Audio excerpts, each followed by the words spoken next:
ابھی اور کتنی دیر اسے یہاں رکھنا پڑے گا؟ زیادہ دیر نہیں، جیسے ہی ہوش آتا ہے ہم دوبارہ چیک اپ کریں گے، پھر ڈسچارج کر دیں گے۔ زیادہ شدید قسم کی انجریز نہیں ہیں، بس گھر میں کچھ دن تک مکمل طور پر ریسٹ کرنا پڑے گا۔ اس کا ذہن لاشعور سے شعور کا سفر طے کر رہا تھا۔ پہلے جو صرف بے معنی آوازیں تھیں، اب وہ انہیں مفہوم پہنا رہا تھا۔ آوازوں کو پہچان رہا تھا۔ ان میں سے ایک آواز سکندر عثمان کی تھی، دوسری یقیناً کسی ڈاکٹر کی۔ سالار نے آہستہ آہستہ آنکھیں کھول دی۔ اس کی آنکھیں چندھیا گئی تھی۔ کمرے میں بہت تیز روشنی تھی، یا کم از کم اسے ایسا ہی لگا تھا۔ وہ ان کے فیملی ڈاکٹرز کا پرائیویٹ کلینک تھا۔ وہ ایک بار پہلے بھی یہاں ایسے ہی ایک کمرے میں رہ چکا تھا، اور یہ پہچاننے کے لیے ایک نظر ہی کافی تھی۔ اس کا ذہن بالکل صحیح کام کر رہا تھا۔ جسم کے مختلف حصوں میں ہونے والے درد کا احساس اسے پھر ہونے لگا تھا، اس کے باوجود کہ اب وہ ایک بہت نرم اور آرام دہ بستر میں تھا۔ اس کے جسم پر وہ لباس نہیں تھا جو اس نے ایک سرکاری ہاسپٹل میں پہنا تھا جہاں اسے لے جایا گیا تھا۔ وہ ایک اور لباس میں ملبوس تھا، اور یقیناً اس کے جسم کو پانی کی مدد سے صاف بھی کیا گیا تھا، کیونکہ اسے آدھے بازو والی شرٹ سے جھانکتے اپنے بازو پر کہیں بھی مٹی یا گرد نظر نہیں آ رہی تھی۔ اس کی کلائیوں کے گرد پٹیاں بندھی ہوئی تھی، اور اس کے بازوؤں پر چھوٹے چھوٹے بہت سے نشانات تھے۔ بازو اور ہاتھ سوجے ہوئے تھے۔ وہ اندازہ کر سکتا تھا کہ ایسے ہی بہت سے نشانات اس کے چہرے اور جسم کے دوسرے حصوں پر بھی ہوں گے۔ اسے اپنی ایک آنکھ بھی سوجی ہوئی محسوس ہو رہی تھی، اور اس کے جبڑے بھی دکھ رہے تھے، مگر اس سے بھی زیادہ برا حال گلے کا تھا۔ اس کے بازو میں ایک ڈرپ لگی ہوئی تھی جو اب تقریباً ختم ہونے والی تھی۔ پہلی بار اس کو ڈاکٹر نے ہی ہوش میں دیکھا تھا۔ وہ ان کا فیملی ڈاکٹر نہیں تھا، شاید اس کے ساتھ کام کرنے والا کوئی اور فزیشین تھا۔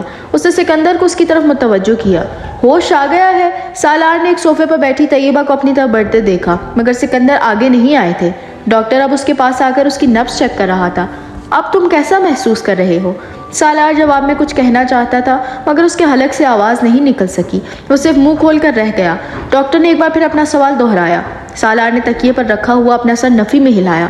بولنے کی کوشش کرو۔ ڈاکٹر شاید پہلے ہی اس کے گلے کے پرابلم کے بارے میں جانتا تھا۔ سالار نے ایک بار پھر نفی میں سر ہلا دیا۔ ڈاکٹر نے نرس کے ہاتھ میں پکڑی ہوئی ٹرے سے ایک ٹارچ نما آلہ اٹھایا۔ منہ کھولیں۔ سالار نے دکھتے جبڑوں کے ساتھ اپنا منہ کھول دیا۔ ڈاکٹر کچھ دیر اس کے حلق کا معائنہ کرتا رہا، پھر اس نے ٹارچ بند کر دی۔ گلے کا تفصیلی چیک اپ کرنا پڑے گا، اس نے مڑ کر سکندر عثمان کو بتایا۔ پھر اس نے ایک رائٹنگ پیڈ میں پین لیا اور سالار کی طرف بڑھایا۔ نرس تب تک اس کے بازو میں لگی ڈرپ اتار چکی تھی۔ اٹھ کر بیٹھو اور بتاؤ کیا ہوا ہے گلے کو۔ اسے اٹھ کر بیٹھنے میں کوئی دقت نہیں ہوئی۔ نرس نے تکیہ اس کے پیچھے رکھ دیا تھا۔ وہ رائٹنگ پیڈ ہاتھ میں لیے سوچتا رہا۔ کیا ہوا تھا گلے کو، جسم کو، دماغ کو؟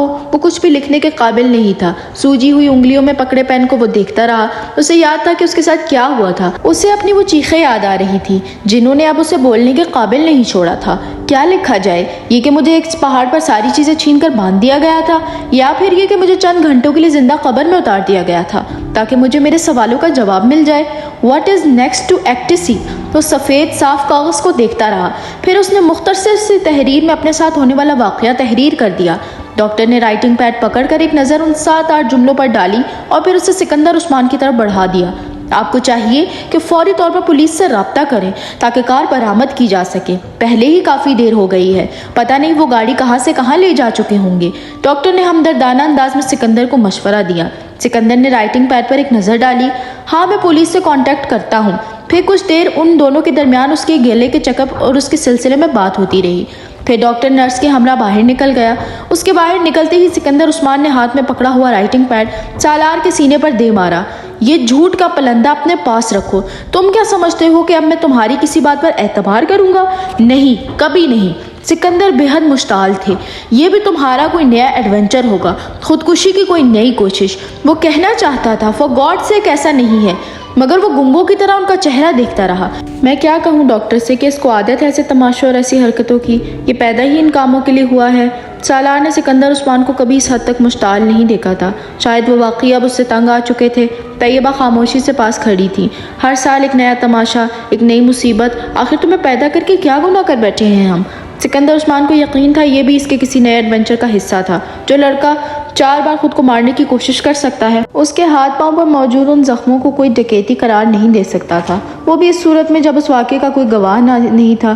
سالار کو شیر آیا والی کہانی یاد آئی۔ بعض کہانیاں واقعی سچی ہوتی ہیں۔ وہ بار بار جھوٹ بول کر اب اپنا اعتبار گنوا چکا تھا۔ شاید وہ سب کچھ ہی گنوا چکا تھا، اپنی عزت، خود اعتمادی، غرور، فخر، ہر چیز وہ کسی پاتال میں پہنچ گیا تھا۔